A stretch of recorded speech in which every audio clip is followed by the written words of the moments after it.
अस्सलाम वालेकुम। रूहानी ज़कात यूट्यूब चैनल में आपको खुशामदीद कहते हैं। अल्लाह के नाम से शुरू जो बड़ा मेहरबान निहायत रहम वाला है। आज मेरा मूड था कि मैं इय्याका नअबुदु व इय्याका नस्तईन के ऊपर वीडियो आपके लिए लाऊं, लेकिन कुछ दोस्तों ने परी का अमल मालूम किया तो मैंने सोचा कि उनको परी के अमल की हकीकत बयान की जाए ताकि लोगों को पता चले कि परी के अमल की हकीकत है क्या। लोग शैतानियत की तरफ ज़्यादा भागते हैं और नेक अमलों की तरफ कम आते हैं। लोगों को मालूम ही नहीं है कि शैतानियत अंधेरे में लेकर जाती है और नूरानियत जो है वो रोशनी की तरफ लेकर आती है। कुरान का हर अमल नूरानियत वाला है, वो आपको नेकी की तरफ लेकर आता है, अल्लाह के नज़दीक करता है। और जो भी शैतानी अमल है वो आपको अंधेरे में लेकर जाते हैं, क्योंकि वो शैतान से मंसूब है, शैतानी अमल है, शैतानी चीज़ों के अमल है। शुरू करते हैं। परी का अमल हकीकत में क्या है। परी के अमल की वजाहत कुछ इस तरीके से कि जो लोग बताते हैं कि आप ये परी का अमल करो, 3 दिन का है, 1 रात का है, 1 घंटे का है, आप इसको करो, परी आपके काबू में, और दुनिया का जो चाहे काम ले लो, ये कर लो, वो कर लो, ये सब झूठी बातें हैं, गलत बयानी है, गलत बयानी। हकीकत क्या है परी के अमल की? परी का अमल ख़ास तौर से मुसलमान को नहीं करना चाहिए। क्यों? क्योंकि परी का अमल पहली बात तो ये है कि वो 2-2 हज़ार साल पुरानी बूढ़ी औरतें होती हैं, 2-2 साल हज़ार पुरानी बूढ़ी औरतें हैं वो, जो जवान रूप में आती हैं। और परी का अमल इतना आसान नहीं है, देवनी का अमल है, परियों का अमल है, इतना आसान। अगर उसको मुसख्खर करने का जो भी अमल है वो गलत है।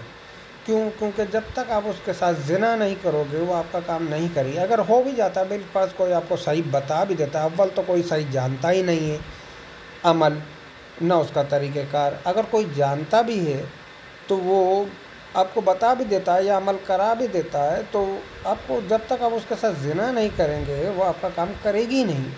और अगर आपने किसी को गलती से चूम लिया तो उसको मार देगी, ना आप शादी कर सकते हैं ना कुछ कर। इसीलिए बुज़ुर्गों ने, उस्तादों ने, बड़े बड़े जो आलिम हैं, आमिल हैं, उन्होंने मना किया है कि ख़ास तौर से जो मुस्लिम हैं, मुसलमान हैं, उनको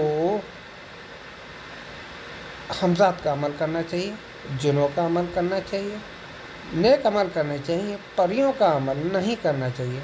हाँ, वो एक दिगर बात है कि कुरान में बहुत सारे वज़ाइफ ऐसे हैं जो परियों से काम लेने के अमल हैं, लेकिन उसमें मुसख्खर करने का नहीं है। उसमें कोई परी आपके सामने नहीं आएगी, कलाम होता है, गुफ्तगू होती है, बहुत सारे काम भी होते हैं, नेक होती हैं, कुरान से मंसूब भी हैं जो नेकोकार हैं, लेकिन वो किसी के उनका कोई अमल नहीं करता, वो सिर्फ़ गुफ्तगू तक महदूद है, कोई मालूमात लेनी हो। अब लोग बाग तो मुसख्खर करने के, काबू में करने के पीछे हैं, जबकि वो अमल वो होते ही शैतानी अमल है। सबसे पहली बात तो ये है कि परी के अमल की हकीकत कोई जानता ही नहीं है, ना किसी ने परी को देखा और ना कोई हकीकत जानता है। लोगों ने किस्सों में, कहानियों में, किताबों में परी बनी हुई देख ली है कि भाई परी ऐसी होती है, इतनी खूबसूरत होती है। अगर मैं आपको परी के अमल की तफसील बताऊं कि उसका अमल होता कैसे है, तो आप कहोगे कि ये तो बहुत मुश्किल काम है। ज़रा सी गलती पे जान चली जाएगी, ज़रा सी गलती पे। लगता तो लोग ऐसे ही बता देते हैं कि भाई ये करो, ये हो जाएगा। मुझे कोई, इतने दुनिया के अंदर लोग हैं, कोई एक बंदा मेरे को मेरे रूहानी ज़कात यूट्यूब चैनल कमेंट बॉक्स के अंदर मेरे को बताए कि उसने परी का अमल किया और हो गया। कोई एक बंदा बताए मुझे कि परी का अमल उसने किया और हो गया, और उसके पास सही अमल है। सही अमल किसी को पता ही नहीं है कि परी का सही अमल होता क्या है। तो मैं लोगों से दरख्वास्त करता हूँ, मैं अपने भाइयों से, मुसलमान भाइयों से रिक्वेस्ट करता हूँ کہ مہربانی کر کے اندھیرے کی طرف نہیں جائیں، روشنی کی طرف آئیں، قرآن کی طرف آئیں، قرآن کا عمل کریں۔ یہ روشنی کا عمل ہے، یہ اللہ کے نزدیک کرتا ہے۔ کن چکروں میں پڑ رہے ہو؟ کہاں جا رہے ہو؟ اندھیرے کی طرف کیوں شیطان کی طرف جا رہے ہو؟ اللہ کی طرف آؤ۔ میں نے جتنی بھی باتیں تھیں وہ حقیقت بیان کر دی ہیں۔ بات کرنے بیٹھوں تو طریق عمل پہ ہی میں 10 گھنٹے بات کر سکتا ہوں، لیکن وقت مختصر ہونے کی وجہ سے بس کچھ دوستوں نے طریق عمل کا کہا تھا تو ان تک یہ پیغام پہنچانا تھا تاکہ وہ اس پیغام کو سنیں اور سمجھیں۔ جتنے بھی عمل بتائے جاتے ہیں وہ غلط ہیں، وہ نہیں ہوں گے، کسی بھی قیمت پہ نہیں ہوں گے۔ کر کے دیکھ لو، ہوگا ہی نہیں۔ صحیح عمل کوئی جانتا ہی نہیں ہے۔ دعا میں یاد رکھیے گا۔ اللہ نے کے بعد